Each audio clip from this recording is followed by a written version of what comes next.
I saw Hale County, which was RaMell's documentary that he was nominated for the Oscar for. And I saw so much of my life, my experience, my culture reflected in that film. And I just was transported to home. And that's just such a rare experience. Usually when you see depictions of where I'm from, which is Southwest Mississippi, it just feels very voyeuristic, but that didn't feel like that at all. And so I started stalking RaMell. I started stalking him literally. Like, I knew that he taught at Brown, and I actually went to Brown. So I knew the phone number, and I just started calling 401-861 4000, and just trying to see if I could get him on the phone. I was like, hello, is RaMell Ross there? So really, anything that he would have done, you know, I would have wanted to be a part of it. But also, this story, this book, just made it just, you know, even more, my God, just strangely covetous. You know, I just wanted, it was just all the elements were there. And I think that audiences are going to look at this, you know, look at it in a really, it makes what's already profound even more profound, even more resonant.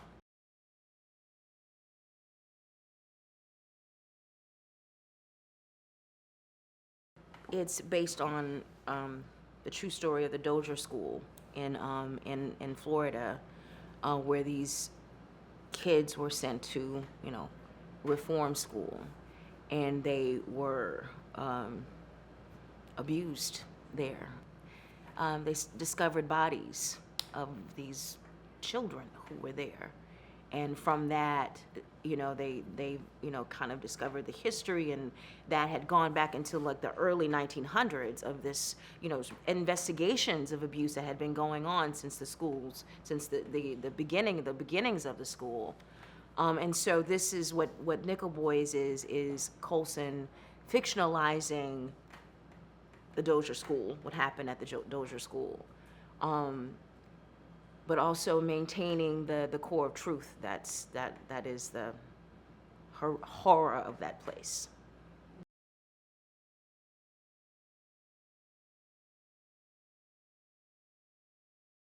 Our protagonist, our subject, our center, is Elwood, and Hattie is Elwood's grandmother. Elwood's mother and father have left him, and she assumes parental responsibility for him. And she is a woman who she dotes on her grandson, and she's experienced a tremendous amount of loss and does not want to see it happen, does not want to lose her grandson.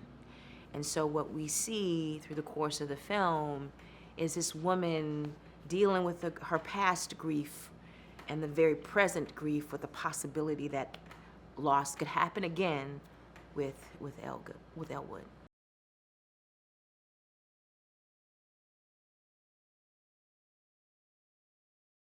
Elwood is played by Ethan Herisse, and you know, I'm aging with him because the last time I played his mother.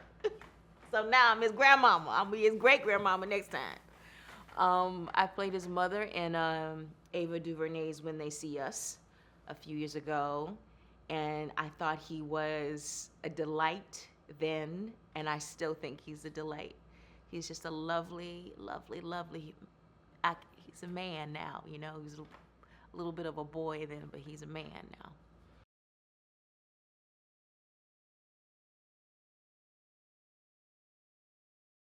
You know, what I felt about it was an extension of what I felt about Hale County, you know, that it wasn't an outside eye looking in at black folks from the South.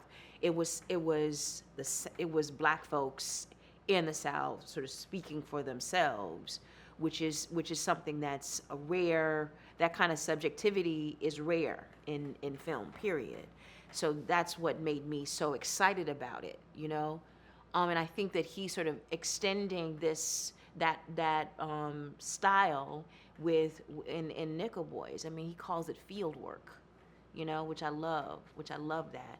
Um, um, and so what he, if I want to, I'm, you know, no one can speak about it better than he can, but from what my conversations with him is that the stories about black folks are usually, you know, it's kind of anthropological, you know what I mean? In this, you see it literally from our point of view, what we see.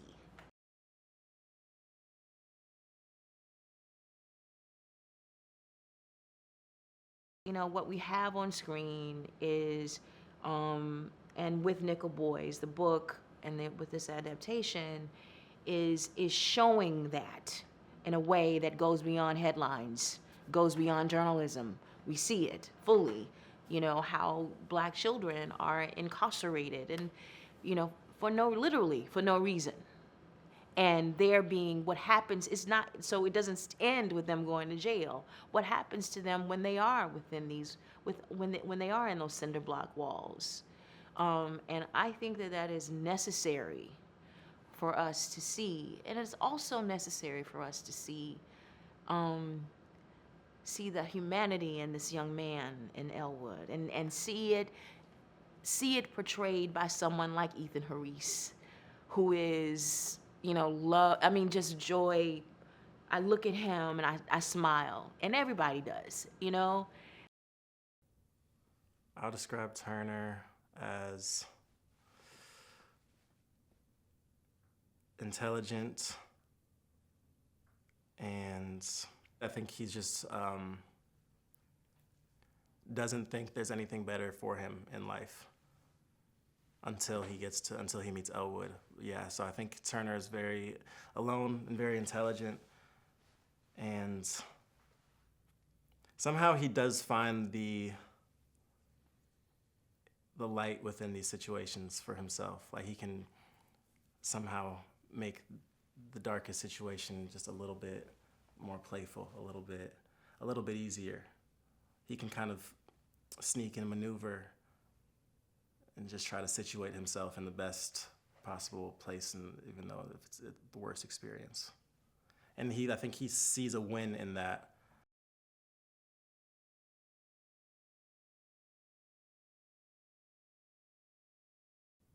I don't think it really hit me until, the first day that me and Ethan did our scene together, where it was, the whole environment, but there's just this massive black lens that they want me to just stare at, and it kind of throws you off at first, because you, as an actor, you kind of want to you're supposed to let the camera disappear and just be very present in that space. So, like, and not be self-conscious or aware of the camera, but yeah, with everyone being so confident, it made it, quick to adapt. We got to play, we got to explore together beforehand, and then when we got to do the POV stuff, it just fell into place, and you just trusted RaMell with it all.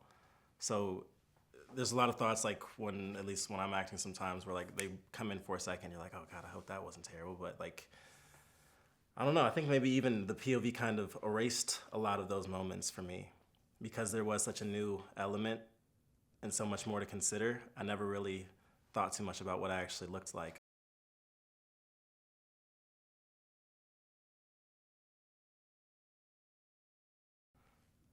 I don't know, there's something about Ethan's eyes that there's a power in there. So, like, as Elwood, and, like, with that, it's a hope, it's that purity and hope, and, like, very kind of naive, just, like, very doughy eyes. That's, like, it's powerful.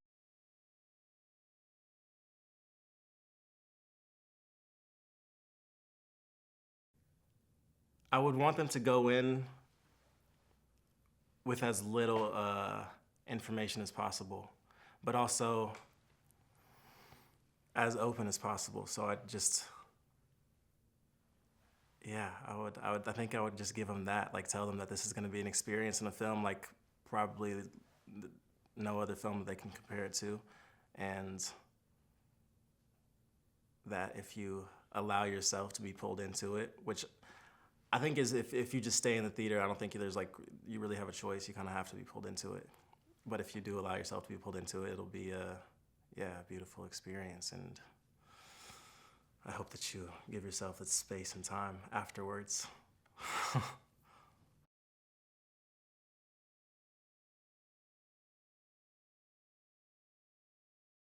Elwood shows up to Nickel Academy, where Turner's already settled in. And I think immediately in seeing Elwood, given that Turner's so intelligent, he can recognize this a different quality in Elwood that he is very aware hasn't been present in this academy, in this reform school, for the entire time he's been there. And so I think that excites Turner. And Elwood is also extremely intelligent, which I think he witnesses. And Elwood also has that hope and that kind of naivete that I think maybe at first Turner thinks he needs to kind of stifle a little bit in order for Elwood to be safe in there. But then it ends up flipping, and Elwood kind of cracks Turner open a little bit, and then they have their moment.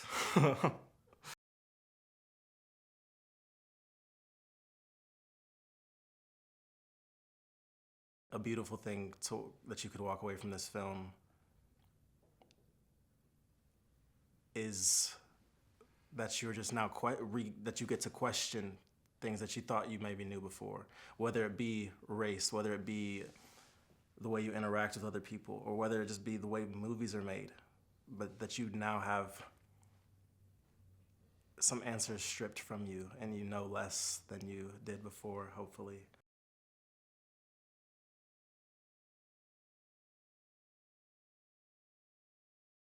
I mean, first Aunjanue was like, it's interesting because I watched her on set, and I never really felt like I met her on set because she was always very much in her zone. I think she was asked to do something. I think she was asked maybe to do more heavy lifting than Ethan and I. And yeah, just getting to watch her, and then getting to see how it turned out in the film was just so wild, because I think everyone in it, from Hamish, Fred, Luke, crazy, Jaquan, like as I watched the film, I didn't feel like any of these people were actors. It sounds, but like, it just felt like everyone kind of lived in this world. I started, the Florida Memory Project has a huge archival footage, images of lots of 1966, 67, and a little older of Florida, and quite a bit from the Dozier School, which is what this was based on. So I just started there and pulled every image I could find that had people in it. I always like to base it on reality if it's something that is historical or actually took place, not an invented world. So I started there, kind of found as many images as I could find, and then through those photos looked like, after breaking down the script, oh, this photo makes sense for this person, this photo makes sense for this person, you know.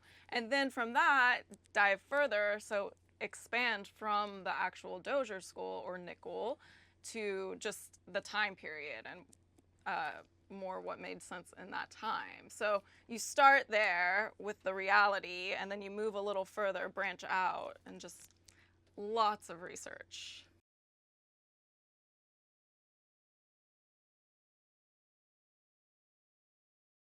RaMell and I looked at it together, and basically, in reality, you don't see the kids in uniforms exactly. So we kind of started there and then said, okay, well, we want to do it slightly differently. So the idea was that all of these clothes have been donated, whether government or whatever, they weren't spending money on these children. So maybe it was passed down from the white side and then 10 years old, and it's just been recycled and recycled and recycled.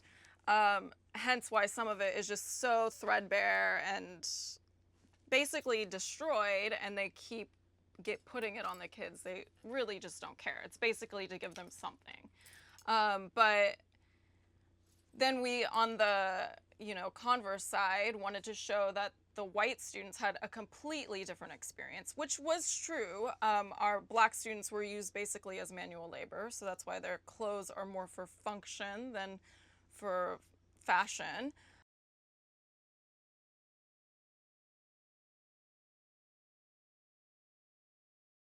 So thinking that our story takes place mostly in '66, we went with a jean that is the shape of like the 50s. We got the 50s remake of a lot of the jeans. So thinking that, this is something that's just been washed, worn over and over and over again. And then typically with aging, you think, what has this person gone through for it to become this way? We did it from a kind of a different perspective. It's like, what has this garment gone through, and that's why it looks this way now on this person, even though they've just arrived at Nickel. So it's like, how is it that aged already when he just came here yesterday? Well, it's that aged because it's been worn by somebody for years, all the manual labor that they're forced to do. So it was a different take on the aging process. So it wasn't so much what makes sense, what that character's journey has been, so much as what that garment's journey has been.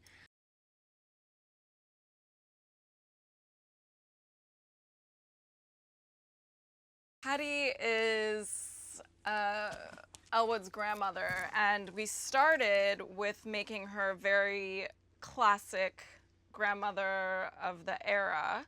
And then RaMell wanted to shake it up and maybe make her more fashion forward, which in a way that maybe would be difficult for a woman of her means and everything at the time. So then we played around with the idea maybe she makes her own clothes, and she's very into fashion, reads fashion magazines, stays on top of it, and then just creates those looks for herself instead of having to have the money to be that fashion forward. So we kind of played around with prints on prints, very anti-stereotypical grandmother.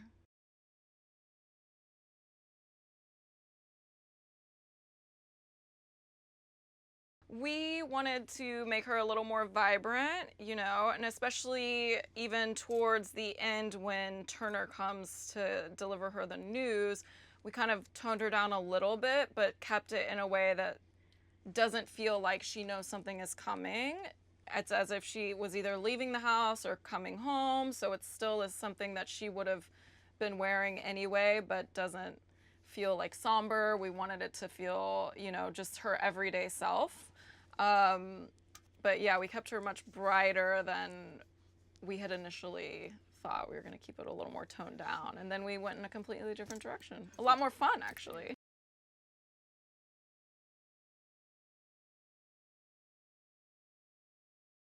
For Nickel, we did different shades of browns and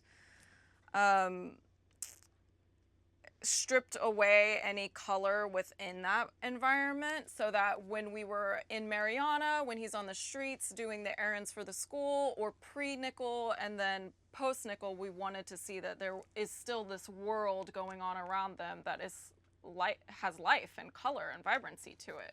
So you see a lot of it in his classmates. You see the color of the time. And then Mr. Hill is stereotypical teacher, but in a much cooler way. He probably wore a blazer to class. We didn't do one, or suit even, but he takes his jacket off.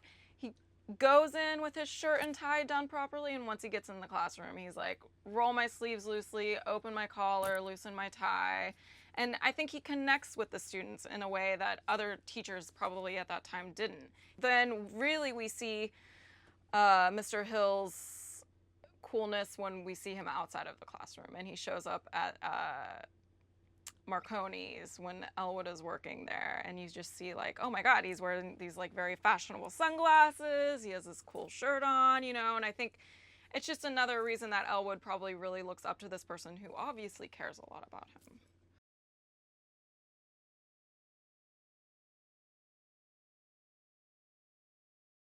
Elwood is very buttoned up. Turner has been there longer than he has. He is comfortable in a sense in that environment. You know, he knows how to kind of work the system in a way. So they start out wanting all the boys very tucked in and neat and everything, but Turner is like, I'm gonna do whatever I'm gonna do. He stays looser. He's untucked at all times. Elwood is always buttoned all the way up, tucked in, and never deviates from that. So we tried to just give them all their own little bit of personality that way. Griff, his pants are too short. He's much taller than the other kids. Pants are too short, too big in the waist. He probably cut them off himself. He always kind of has his shirt half tucked in, half out. You know, some of them are just, they follow the rules. They're scared of what will happen to them if they don't. Some of them don't really care. They're willing to, you know, push the boundaries.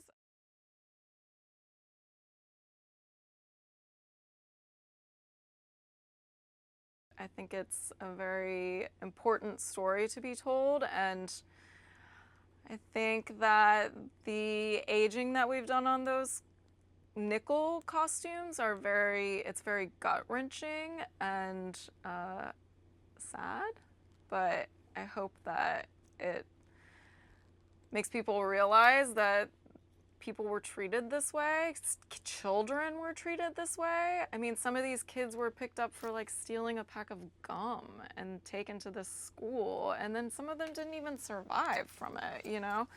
And there were tiny kids there. I think it started at like age 6, so I think it's horrible and painful, but I think it's important.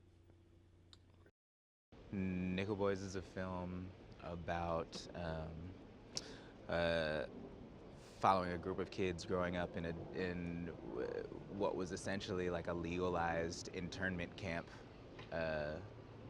for children in the South. So it was like a retroactive form of keeping slavery alive and well in the South, and mostly enslaving kids to do hard labor as in the guise of a school.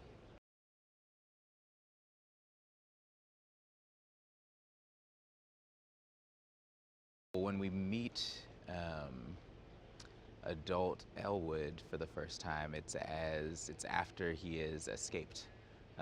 We think that he's managed to escape the academy, and yeah, he's just sort of living his life and kind of coping with the ramifications of everything that happened to him there. We're seeing him sort of figure out how to be an adult and what that means.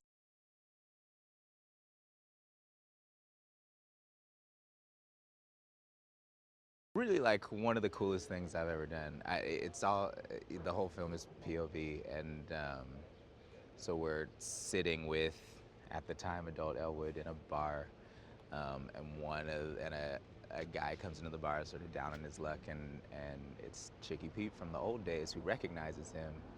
Elwood doesn't recognize him immediately, and then they start reminiscing on Nickel, and all we're watching is Pete. All we're watching is Chicky Pete and the back of Elwood's head.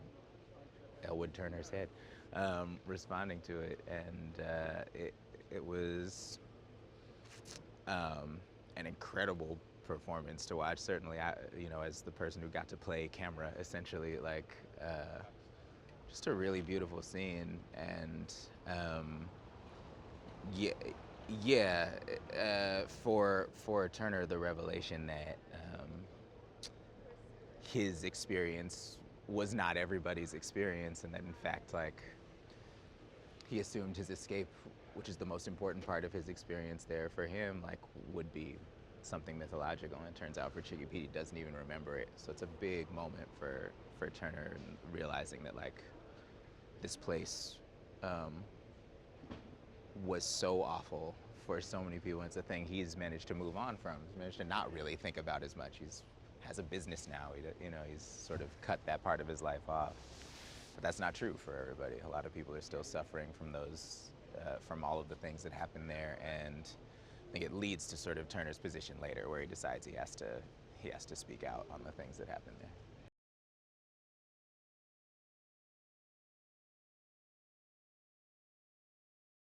It was super cool. I mean, it's one of the reasons I wanted to do it, just because I'd never done anything like it before. But it's wild. They'd like strap a big harness to you and then like attach a camera to it. And the first little bit, they sort of showed me on a screen kind of what the frame was and how.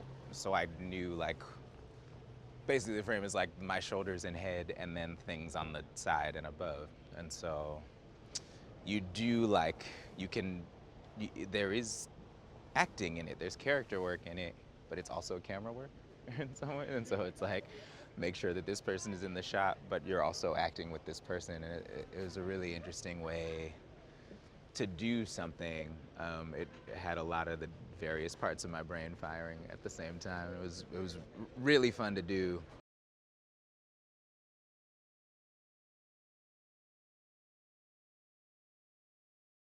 RaMell is, he's so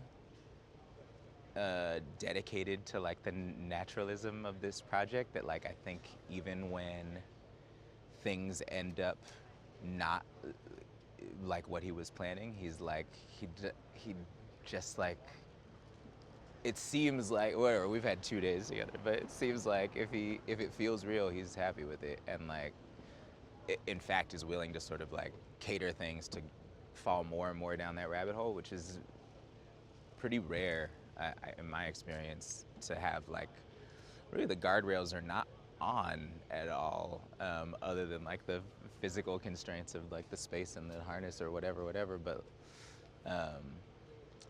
yeah, it's just been, he's such,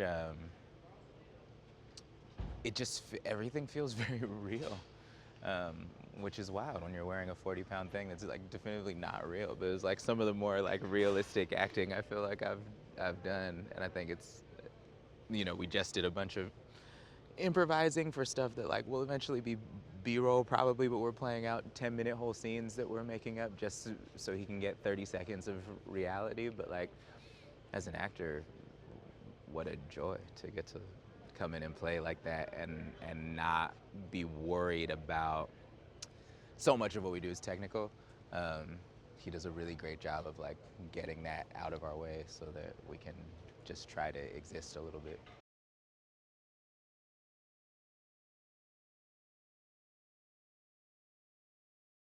It's really easy to sort of look around and be like, oh, we don't do that anymore. Which is false. So there's a prison industrial complex still exists. All of this stuff still happens. This is a particularly well-told and heart-wrenching story of one of the ways that it happened well after we thought it was done happening. And so I think any opportunity to remember that is a good one. And then I just think it's also important to tell honest, personal stories about Black folks, you know, like, and with Black people centered in the story, and being emotional and vulnerable and honest and real. It is still a thing that, despite a lot of industry-wide talk about improving things, like, it's still rare. It's still, I've never done a film like this, you know. So, and then also the technical artistic things that he's trying on this are also, I think, really important. It's so challenging. I think it's going to be like certainly challenging to create, and then I think the immersive experience of it is going to be something that nobody's really had before.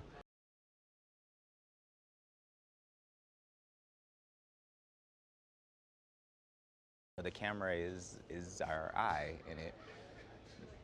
Giving that camera like not an omniscient perspective, but a human perspective, like forces you to sit inside that person is the hope. And so that kind of empathy is potentially pretty powerful. And then it also just, every shot I've seen looks so damn beautiful. And so sometimes you just, you know, you watch something or a film comes along that tries something new, and you realize, at least creators all of a sudden realize there's another tool in the toolbox that we didn't know existed. And that's kind of, for me, that's like the most exciting thing in the world. Elwood is a kind and intelligent and, you know, morally sound. He was, you know, raised right by his grandmother Hattie. politically active, fully, a strong desire to be involved in the civil rights movement that's, taking place during the story. Overall, just a good, intelligent kid with a really, really bright future that gets kind of taken away from him.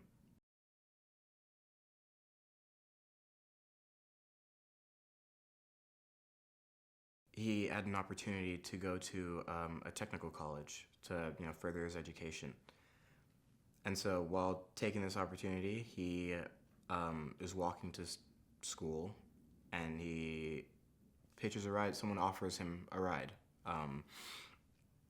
And this is just a common act of kindness, and I was a kind person. And who's to say that he wouldn't do something like that himself in the future? So he gets in. It's very harmless. And they get pulled over, and that's when Elwood discovers that the car is actually stolen, and he's gotten into the car with a car thief. And it's just a really tragic case of being at the wrong place at the wrong time, because he was completely innocent in the matter, but that didn't matter. It's still the result of that was him being sent to Nickel Academy.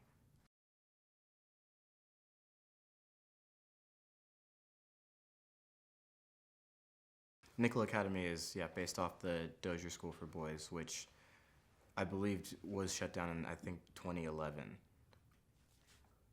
Like, what? It's ridiculous for, a place that is, that committed these atrocities against young boys back in the 60s. It feels like that's something that should have been, once things were uncovered, however, the second that they were uncovered, it should have been closed, and it should have been closed down. So for it to be a recent event is just, it's really heartbreaking.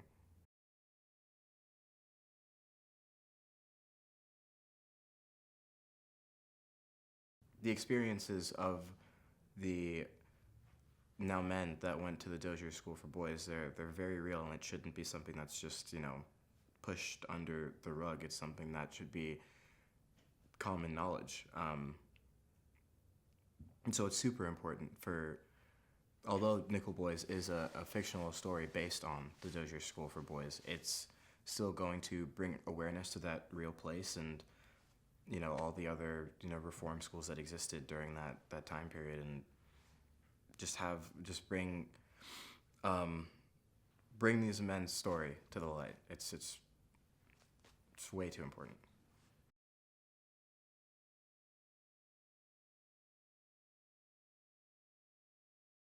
So when I read the script, it says POV. It was like Elwood POV before it, it was very clearly described, and I ignored it, because not because I didn't want to pay attention to it, but I just really wanted to, be detached from all of that and just understand the story and the characters. So it was after getting it, I realized oh, this is okay, this is all POV, cool. Don't really know what that entails. But I'm in. I like the story. Excited to work with RaMell, and Elwood is a character that I resonate with. So I was just up for it. And it wasn't until we got there, and even in the conversations with RaMell beforehand, it wasn't even really that wasn't the topic of discussion. It was that what really solidified it was being on set that first day and them presenting the rig to me and being like, okay, so the first thing that we're going to do is have you sit on this bench, you're going to wear the rig, and the camera's going to be directed at your fingers. And I was like, oh, okay, all right, this is what that means. It's they were really committing to this. It wasn't just something that they put in the script. And I was all for it. It was a new experience, and it was scary and very unfamiliar territory. But because of that, it also makes it really exciting.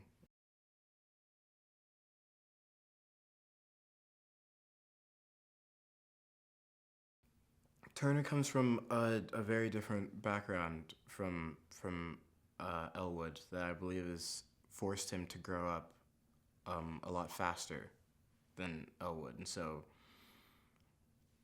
he has this more view. He has this view on the world that's, you know, for him grounded in realism in his experiences, and that Elwood sees as more cynical. So he is someone that's at Nickel and is like, yeah, there's no way to get out, and I'm just gonna do my best to keep to myself, make sure that I, you know, don't get into any trouble, and that's that.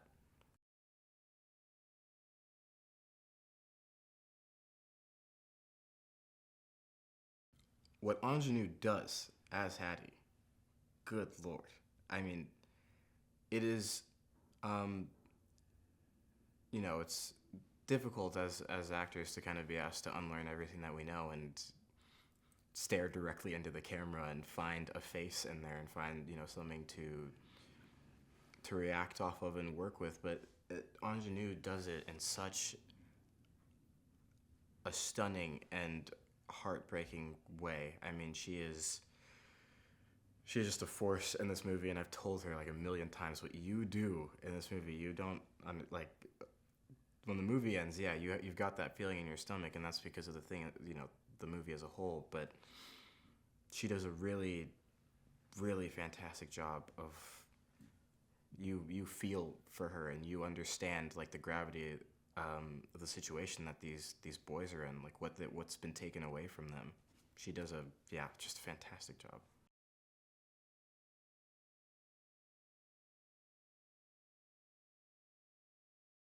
With RaMell, it was, yes, the trust, but it was also the confidence in the vision as well, that he could be felt throughout, you know, the cast and crew, and everyone bought into it because of that. You know, there were definitely moments where I had to remind myself, oh yeah, this is his first time working on, like, being the director of a narrative film. It was the way he moved and the energy that he brought onto the set felt like someone who had done this, you know, before. And I think that all goes back to, like, who he is as a person. He's a joy to be around, and, like, it's because of that, it just trickles down throughout the set, and you want to, he gives you so much freedom to kind of play because of, again, back to the trust. I know you're hearing that like a million times, but it really is the most, and you know, the most important thing. Yeah, he brought a very warm energy to set every day. And I was telling someone earlier, how could you not want to, you know, wake up and go to work and really put your best foot forward under those circumstances?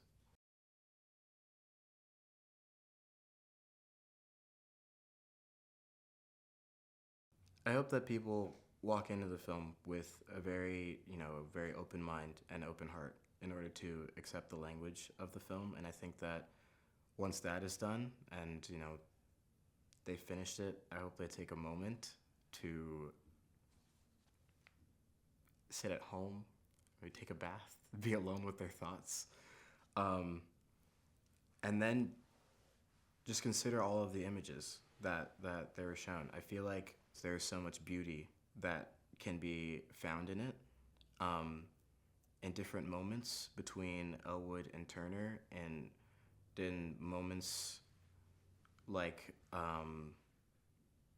the opening shot with Elwood, like, looking, you know, with his hand, like, looking up towards the sky. There's so many really beautiful images that I think that I would really love for the audience members to absorb. Academy is it's a reform school for boys in the Panhandle, Florida, in 1961.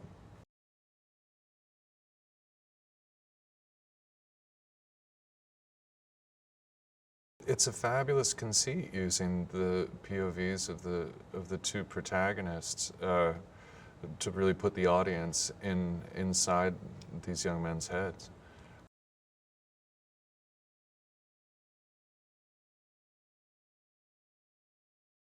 Nickel Boys is a film about America.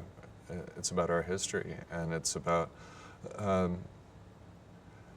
a part of our history that we would prefer to turn a blind eye to.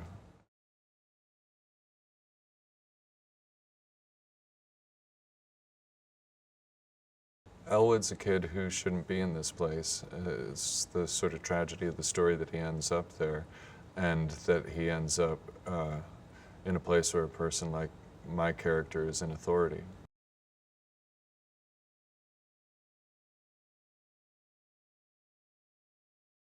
It's a period in the country when great change was taking place, and where a part of the country and part of the population was terrified of that change occurring.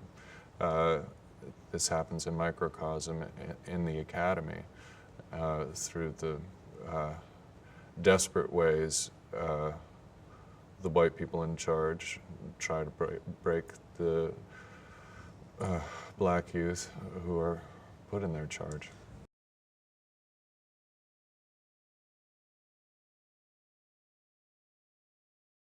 There's an annual boxing match where the best fighter from the black side of the academy and the best white fighter are put up against each other, and the fix is in. Spencer's going to make a lot of money off of it when the fighter from the black side of the campus takes a dive, or he's supposed to.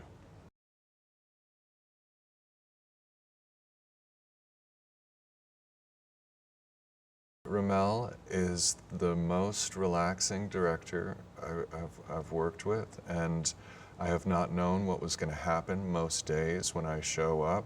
And I had a scene where I was supposed to be speaking. I had about this much text to say to a group of new young kids who were coming into the academy, and he said, okay, we're going to have an 8-foot alligator that's going to be in the back of the classroom that's alive, and we need you to talk for about 4 minutes instead of this length. So if the page-long monologue you have tomorrow, if you could do that today, and then just improvise for a while after that while we get this shot. And I was not very comfortable with my dialect or having a large alligator in the back of the room and improvising for 4 minutes.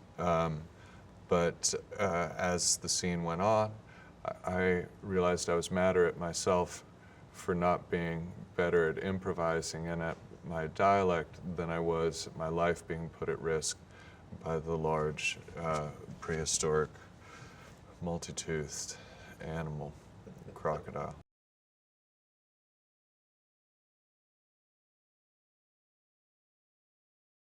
Well, I hope they're invited into a true story, a true piece of our history in a way that invites them in, they're gripped by it, and they hear it and see it. My first thought was, how did I not know about this? I'm from Florida. The school closed in 2011. I went to school in 2011. I graduated high school in 2013. I was at a loss that I had never heard of this thing that I could have potentially had an experience with. So I was heartbroken to know that such a horrendous thing was kept a secret, and I feel like people should be aware of it.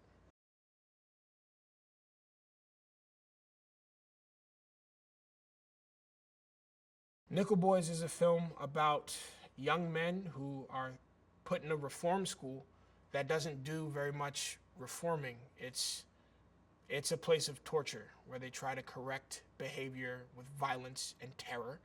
And in the case for the black students, there's a threat of death every day for things that are your fault and things that aren't. It's a nightmare.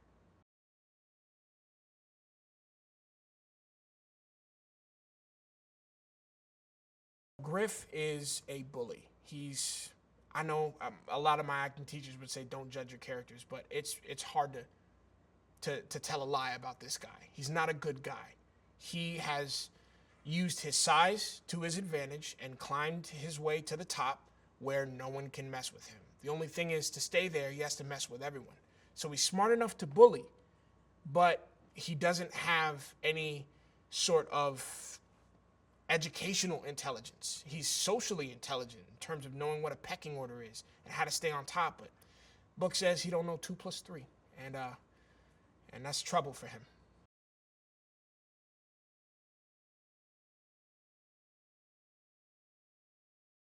So it's this annual boxing match that happens, and the Nickel Academy will fight other schools, and a lot of the talent in Nickel Academy lies in its black students. And Griff is the student this year who's taken on the responsibility of winning for the Nickel Academy until Spencer decides it's not worth it. From my point of view, it seems as though, although Spencer's school might win, if a black student wins, he loses. So he tells Griff to throw the fight. And Griff does it, whether it's conscious decision, whether he forgot, whether it's that lack of knowledge of 2 + 3, and claims he doesn't know what round it is, he doesn't throw the fight. He wins, and it's a clear victory. Not a knockout, but it's clear.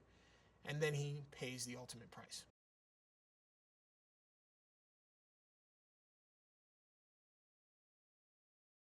I've never once considered a film being portrayed in this way.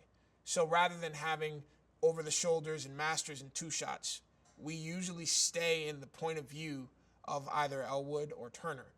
And what that does, in my opinion, is it creates an invaluable experience where you are locked and cannot escape from the point of view of the character.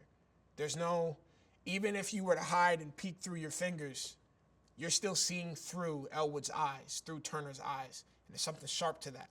You got to go through what they go through in this movie.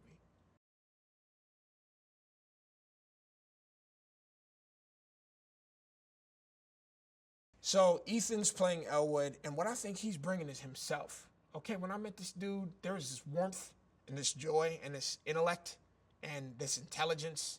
And I think there's so much that Ethan has in common with Elwood in that regard. There's also a hope to Ethan as well. Like, we talk about our favorite films or, I don't know, experiences we've had. I bumped into him in the gym once, and he was just all smiles. And there's a warmth to him. There's a hope that he just has in his disposition. So watching him perform as Elwood, you can see the shift of character. But truthfully, it's himself that makes the character shine so brightly.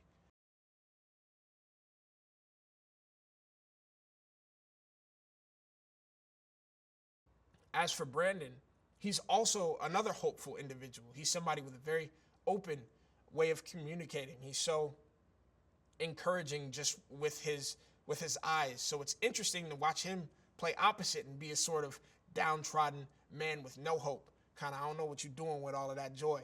It's really interesting to see him switch. But they're both similar in that regard, and it's fun to watch that dynamic develop between the two of them.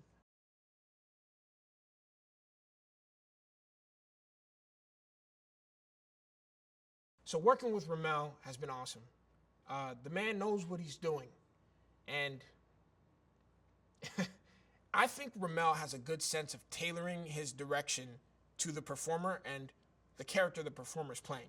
One of my most cherished experiences so far has been talking with Brandon, being like, oh, isn't it great how specific RaMell is with his notes? Oh, we were doing this one section where he gave me very, very specific instruction, and I was able to complete it, and then we were done. And then Brandon was like, what are you talking about? With me, he comes up to me, and we're talking character, and we're looking to discover this and discover that, and then we roll, and I'm just here experiencing it. I was like, wow, okay, so you and I both are being directed by 2 different directors, the RaMell for Luke and for Griff, and the RaMell for Brandon and for Turner. And man, isn't that powerful? Oh, he's just good at his job. He's really good at his job.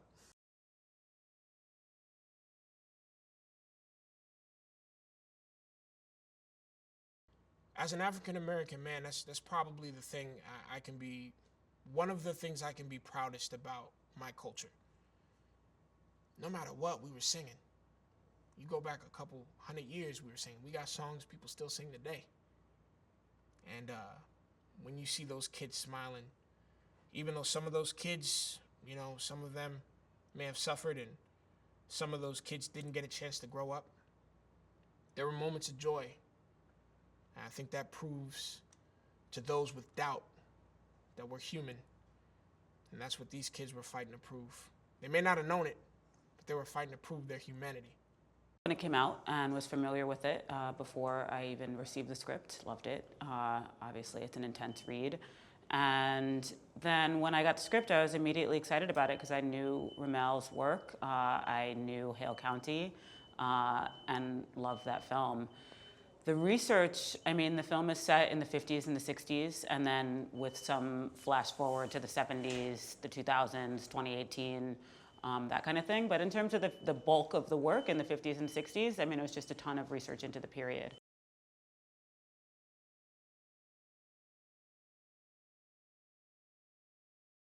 I love doing research. I'm a super nerd for the research, and I love going deep into the old art books, into the Sears catalogs, into pictures from the time, but especially home videos as they exist, you know, Super 8 films, regular 8 films from families from that time, Polaroid pictures, all of that, doing a deep dive, looking into the archives in the period.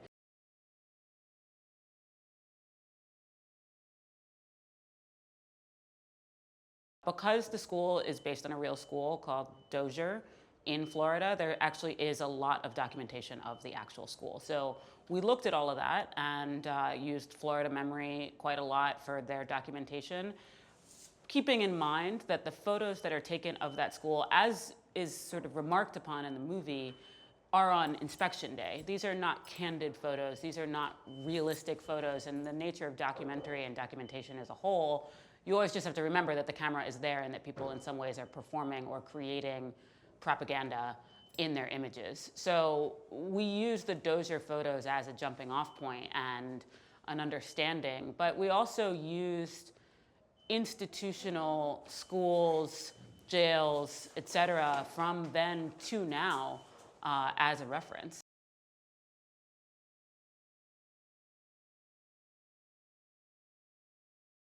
At Nickel Academy, we basically used the bulk of the space there for our dining hall, our rec room, our classroom. Those were existing spaces. We did remove, I don't know, what felt like miles of drop ceiling, put in our actual period correct ceilings and pendant lights and that kind of thing.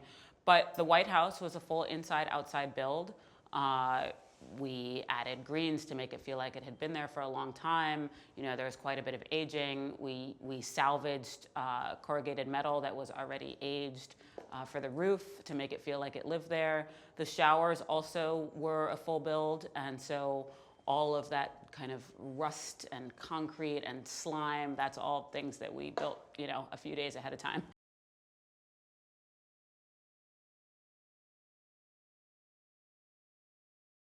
I didn't want to create the impression that the Jim Crow South was some completely separate, warm, nostalgic space, and that when he gets to Nickel, that's when things really go downhill.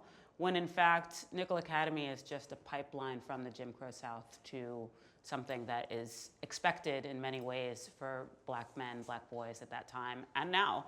And so we decided not to create a sort of very separate palette. That said, I very much leaned into the kind of institutional sickly yellows and greens because that's the naturalistic color that is often used in these places. Easy to clean, easy to, you know, repaint, and it was just kind of a lean into the existing tile that was there as well.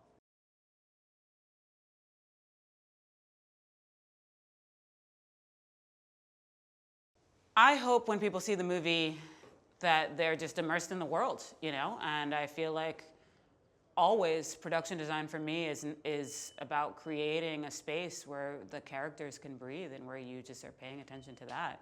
And I want the conclusions that the viewer are coming to be pushed along by the production design, but not so obvious, you know? So in Nickel, you should smell the coldness of that tile, the shininess of those spaces, the emptiness of those spaces, and that should just affect the way you react to the characters. But it shouldn't be like, wow, how beautiful that ceiling is, you know, or whatever. And same in the Curtis house, it should just make you feel at home in these spaces, but you don't really know why necessarily. And yeah, I can't wait for people to see the movie. The Nickel Boy story is a story about Elwood, first and foremost, who is a young African-American black lad growing up in the 60s, and he unjustly gets sent to a reform school, and he meets a kid named Turner who becomes a friend, a kind of mentor, and they mentor each other, and someone who challenges him, and they challenge each other. And the story itself is about the experiences that they have, and a lot of them awful, but also a lot of them beautiful.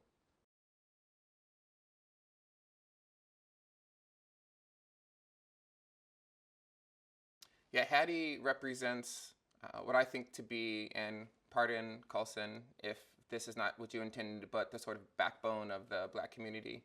She is strong, she's full of love, and she's been sort of forced to absorb the past traumas and not push them forward onto Elwood. And so Elwood's been a bit protected, and it's allowed to dream, and it's allowed to have a type of hope that Hattie's a little bit skeptical of because of obviously her past relationship to the system and yeah, the flood of racist actions.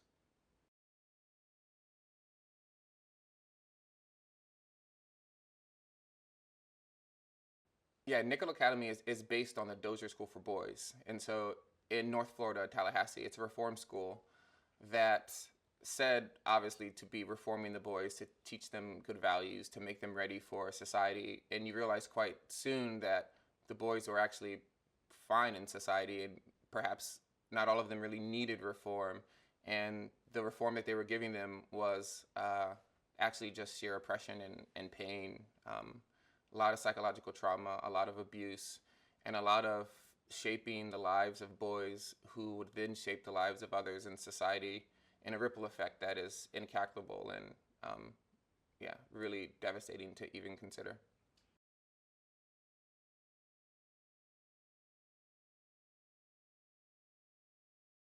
I think the importance of the story now is not allowing what we know to have happened in schools, one, be forgotten, but also sort of keep it in the zeitgeist. There's some weird process that happens with art and information in which almost coming in contact with it allows us to almost assume that it's taken care of, or that that's enough, us knowing.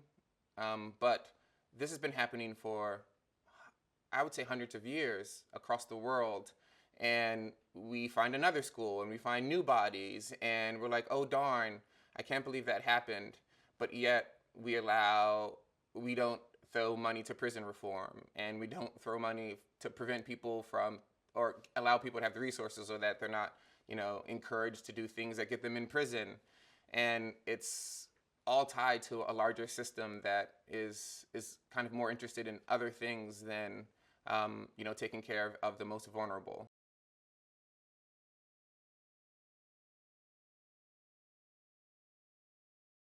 Elwood goes to Nickel Academy and meets Turner, one of the first people that he connects with. And one thing we, Jocelyn and I, when we were writing, thought how beautiful it would be if it was only them that could see each other.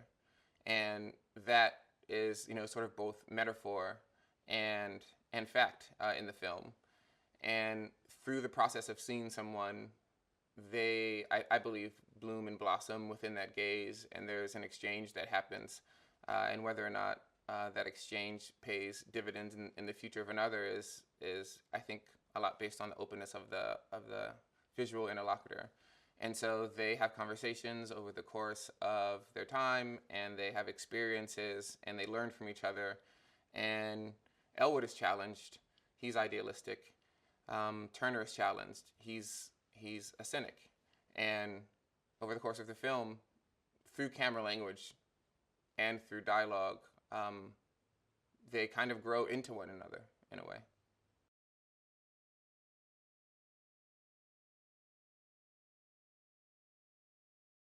Sentient POV stems from observational logic. And observational logic, to me, is kind of making the camera an organ and using it in a way in which it mimics or it sort of speaks the language of observation, and not observation in the documentary sense in which you have a wide view and you get to see everything and you're the fly in the wall, so they say, but more in which you're tethering the person who's viewing's vision to the way that the camera moves and the selective focus. And that is a connection that's kind of unbreakable. You're not allowed to wander as much as one normally would if you're using sort of just observational style of camera making or filmmaking.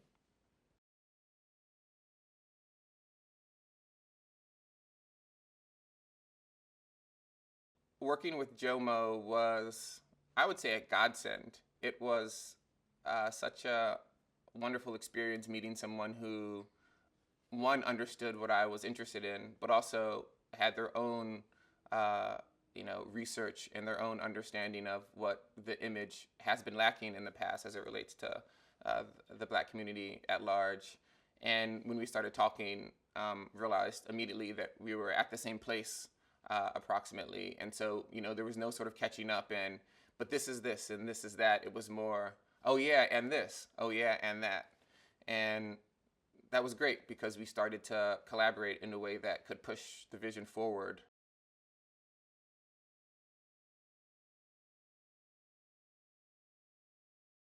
The editorial process was very much a process of finding. However pre-organized the script was, because the relationship between the images that we had imagined, the order of them can only be so mixed up before you're starting to change the way that Elwood is understanding the world. And so while the script was taken into the edit room, the book set aside, the script used as the Bible, working with Nick and Nick Mansour, who was our editor, and Jocelyn Barnes also was there the majority of the time, because I think for this type of film, it really takes a village, especially with imagery that's juxtaposing across time in really fascinating ways. The meaning varies so much. Without multiple perspectives in the conversation, you can be led on a red herring of meaning in a way that's just isolated to the conversation that's happening in the room. And so, honestly, I think the most challenging part of the editing was the integration of the archival and finding the right moments in the archival. We had an archival producer who we hired before we started shooting. When we were writing the script, we were like, we need these types of images because we knew it was going to be a multi-year process. She worked with a former student of mine who's a stellar filmmaker, Alex Westfall, and they would just constantly throw me archives based on prompts. And in the edit room, we're trying to figure out the way that these interstitial images, the way in which we're trying to sort of retrieve the life from capture moments of the past that weren't in the maybe ideological direction that the film is in. Take those moments, bring them into Coulson's narrative, and have it mean something. One, for the person that was in the archive, and two, for the character and the narrative of the film. And that's a lot of play, and that's a lot of failure, for lack of a better word, and very, very, very time consuming. And I would say just deeply rewarding, because you're actually making meaning, and you're making meaning that's larger than the narrative itself. You're making meaning that loops the film into the system that produced the narrative itself. You're allowing the visual world of the past to contribute to why we're allowed to see, why Spencer is allowed to see Elwood and Turner as they see him. He wasn't just born, thinking those things. He engaged with visual images that produced a certain understanding of people of color. And so the editing was thrilling and challenging, and yeah, we'll never forget.